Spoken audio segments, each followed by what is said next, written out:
ஆஸ்திரேலியாவுக்கு கட்டாயம் வரணும்னு சொன்னாங்க.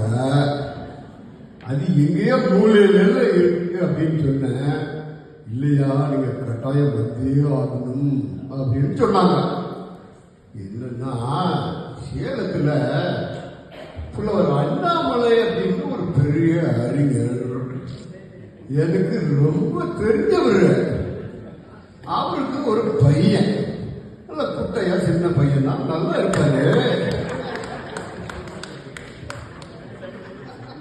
என்னமோ சேர சொல்ல பாண்டியன்னு சொல்றாங்கல்ல, அதுதான் இல்ல. இந்த மகிழன் போய் ஆஸ்திரேலியாவில் ஒரு தமிழ் படையவே வச்சிருக்காரு.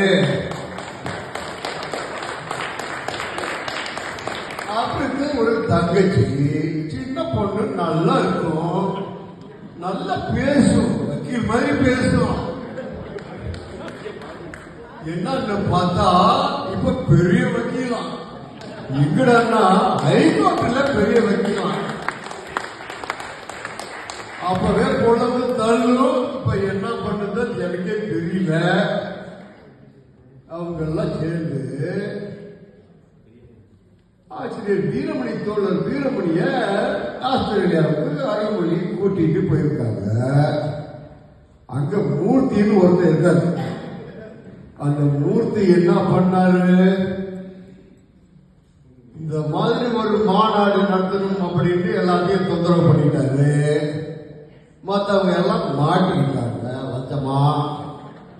அதனால இந்த மாநாடுன்னு சொல்லி ஜப்பான்ல இருந்து, மலேசியாவில இருந்து, சிங்கப்பூர்ல இருந்து எல்லா ஊழியம், அமெரிக்கா, இங்கிலாந்து என்னென்னமோ சொல்றாங்க, எல்லாரும் வந்து அந்த இடத்தையே கலக்கி விட்டாங்க. அவங்கள இந்த நிகழ்ச்சிய பெரியார் அம்பேத்கர் சிந்தனை வட்டம் அப்படின்னு இந்த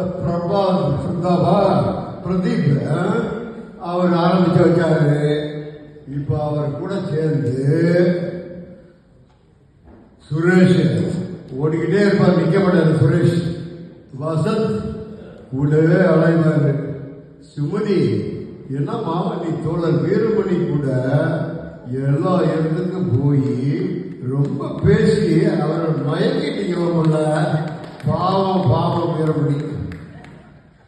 டாக்டர் அருண் ஒருத்தர் இருக்காராம். அவர் சட்டப்பைக்குள்ளார பார்த்தா ஆஸ்திரேலியா பாராளுமன்ற உறுப்பினர்கள்லாம் இருக்கிறாங்களாம். அவங்களெல்லாம் கூட்டிகிட்டு வந்துட்டாரு. சரவணன், ராதிகான்னு ஒரு பொண்ணெல்லாம் பேசுவாங்களாம். அவங்க கூட்டத்தை நடத்தினாங்களாம். அப்புறம் கூட இளையமதி, சுப்பு, சையது இப்ராஹிம், முஜிபு, இவங்கெல்லாம் இருந்தாங்க. என் பேர்ல நூற்றாண்டு பாலிடெக்னிக், பெரியார் நூற்றாண்டு பாலிடெக்னிக் அப்படின்னு ஒன்று வல்லத்துல ஆரம்பிச்சாங்க. அங்க ரொம்ப கடுமையா உழைச்சு சத்யேந்திரன் பையன் ராஜசேகர் முன்னாடி வாங்க. அவருக்கு அந்த தொழில்நுட்ப கல்லூரி இப்ப இந்தியாவிலேயே முதல்ல இருக்கு.